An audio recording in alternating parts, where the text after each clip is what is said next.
Jusqu'à 9 heures, Good Morning Business. Il est 7h22 et notre invité c'est Daniel Harary, le président directeur général de Lectra. Lectra et Daniel Harary, célébré par les BFM Business de l'accélération digitale, deux prix, le Grand Prix et celui donc de la transformation digitale. Daniel Harary, alors c'est une grosse ETI que vous dirigez désormais, 280 millions d'euros de chiffre d'affaires, 1800 collaborateurs. Votre premier marché, la Chine, deuxième, les États-Unis. Pourquoi est-ce que vous avez séduit les Chinois et les Américains? Parce que vous faites de la transformation industrielle, de l'industrie 4.0, comme on dit. Expliquez-nous. Eh bien, tout commence, on va dire, en 2005, où nous avons accéléré. Tous nos concurrents ont décidé de délocaliser en Chine. Et à l'époque, nous aurions sauvé 30% sur nos prix de revient en allant nous installer en Chine. Et nous avons pris une décision tout à fait différente. Nous avons décidé de rester en France, de monter en gamme, d'investir davantage dans l'innovation. On avait à l'époque pratiquement doublé notre budget d'innovation, de revoir tous nos process industriels. Donc aujourd'hui, on fabrique 20% moins cher en France que nos concurrents en Chine. Et nous avons de ce fait développé des technologies qui avaient un retour sur investissement très important pour nos clients, qui apportaient énormément en termes de qualité. Et c'est pour ça que nous avons séduit les industriels chinois. Un chiffre, 70% des voitures fabriquées en Chine ont leur intérieur de voiture découpé avec nos technologies. Incroyable. En fait, vous avez finalement, vous vous êtes transformé digitalement et ensuite vous avez mis ces process que vous avez inventés au service de vos clients. Absolument. Notre usine de Bordeaux est une usine 4.0, connectée, intelligente, et nous aidons nos clients à faire la même chose dans leurs usines. Alors ça donne quoi concrètement? Vous êtes dans la mode, l'automobile, l'ameublement, c'est à ces trois secteurs que vous vous êtes limité. Dans la mode, par exemple, ça donne quoi une usine 4.0? Alors je vais prendre un exemple, parce que ça va au-delà de l'usine, c'est tout le process industriel. Une marque de mode va créer un vêtement qui est un vêtement intelligent, qui peut s'adapter à la morphologie d'une personne, qui peut prendre un certain nombre d'options. Par exemple, sur un costume, on peut choisir les manches, le type de col, etc. Donc on peut créer par exemple en Italie. Ensuite, un consommateur va rentrer dans un magasin en Chine, choisir ses options, on va prendre ses mesures et on est capable de fabriquer quelques minutes plus tard au Vietnam ou en Chine, par exemple. On a donc une plateforme intelligente qui va prendre l'ensemble de ces données, qui va optimiser grâce à un certain nombre d'algorithmes tous les process de fabrication. On peut par exemple décider de vouloir fabriquer en 24 heures ou au contraire de prendre 8 jours pour optimiser toute la matière.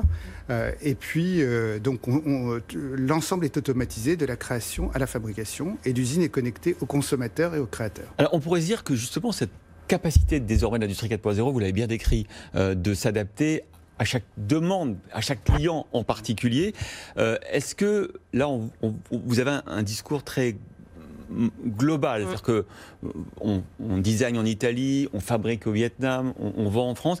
Est-ce que quand même on ne se dit pas que ce que vous faites devrait permettre de plus relocaliser et d'avoir des circuits de transport plus courts? Absolument. Maintenant, par exemple, ça permettrait tout à fait de fabriquer à proximité, à la demande. Alors, évidemment, l'intérêt, c'est que finalement, l'industriel est payé d'avance par le client, par le consommateur, puisque le vêtement est pour lui. C'est ça. Il n'a pas besoin de stock, ou à la limite des stocks de tissus, mais pas des stocks de vêtements. Donc, ça coûte beaucoup moins cher à fabriquer. On économise en gros 20% sur les coûts de fabrication. On économise également énormément de stocks. Ouais. Donc ça a les invendus. Pas d'invendus, on réduit les invendus. Pas de soldes, puisque le vêtement est fabriqué sur mesure, à la demande. Maintenant, ce qui nous manque aujourd'hui, c'est d'abord une volonté d'entreprendre et un savoir-faire qui n'est pas forcément aujourd'hui au rendez-vous dans les pays européens, puisqu'il est parti dans un premier temps en Europe de l'Est et ensuite en Asie. Et vous pensez que les mesures annoncées par le gouvernement, notamment la baisse des impôts de production, sont suffisantes? Ou, parce que quand on vous entend, vous dites ça ne suffira pas parce qu'il n'y a pas encore assez cet esprit entrepreneurial du fabricant en France? Alors ça prendra une bonne dizaine d'années s'il y a une vraie volonté. Ça ne peut pas se faire en 24 heures. Mais on voit déjà un certain nombre d'initiatives, dont certaines sont financées par le gouvernement ou les régions, dans ce sens. Et nous pensons qu'aujourd'hui, c'est une tendance qui va s'enclencher, mais ça restera quelque chose de faible en termes de pourcentage de la production. Et vous avez vécu vous-même une sorte de rebond, parce qu'en 91... vous étiez au bord du gouffre, et c'est cette transformation à toute vitesse que vous avez entrepris qui vous a permis de rebondir aujourd'hui. Quel conseil vous donneriez aujourd'hui aux industries tellement frappés par cette crise économique? Alors peut-être quelques chiffres. En 1991, nos fonds propres étaient négatifs de 100 millions de francs. On perdait 1 million de francs par jour et nos concurrents répétaient tous les jours qu'on était mort. En 2000, on devient numéro 1 mondial. Aujourd'hui, on est une entreprise sans dette. On a 100 millions d'euros de trésorerie en banque. On couvre 90% de nos frais généraux par l'activité récurrente. On n'a fait appel à aucune mesure du gouvernement. On a considéré qu'il fallait les laisser pour les autres entreprises qui en avaient besoin, donc pas de chômage partiel, pas de prêts, quoi que ce soit. Et finalement, cette transformation, on l'a vécue en 30 ans, en plusieurs étapes, et avec une logique, c'était de garder le cap en permanence, quelles que soient les circonstances. Et 3 points forts qui ont été les nôtres, sur lesquels on a capitalisé. Tout d'abord, une grande capacité à innover, des équipes remarquables, et puis un lien tout à fait particulier avec nos clients. Vous êtes présent vous avez 34 filiales à l'international, vous servez des clients dans 100 pays. C'est quoi la suite pour vous? La suite, c'est d'accompagner nos clients dans la recherche de l'industrie 4.0, donc d'être beaucoup plus présent chez nos clients, d'intervenir comme un partenaire avec ce que nous appelons aujourd'hui de l'intelligence industrielle, c'est-à-dire un mélange d'expertise humaine que nous avons acquis au cours de toutes ces années et d'intelligence artificielle. C'est presque un rôle de conseil que vous avez. C'est presque du conseil en ingénierie, plus de la mise en œuvre.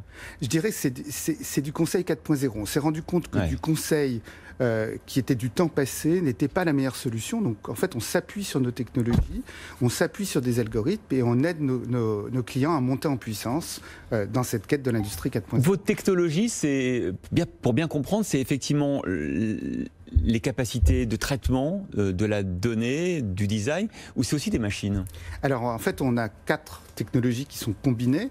Des logiciels, c'est notre point fort depuis plus de 30 ans. Ouais. Des équipements intelligents, donc, qui sont gérés par des logiciels qui vont prendre leurs instructions dans une plateforme dans le cloud. Des données, on exploite toutes les données de création, de fabrication et les données consommateurs pour optimiser. Et enfin des services qui permettent d'accompagner et de mettre en place ces technologies. Merci beaucoup et bravo pour en tout cas cette distinction par le BFM Business de l'accélération digitale, largement méritée pour Lectra et pour vous, Daniel Harary, président directeur général. Merci d'avoir été notre invité.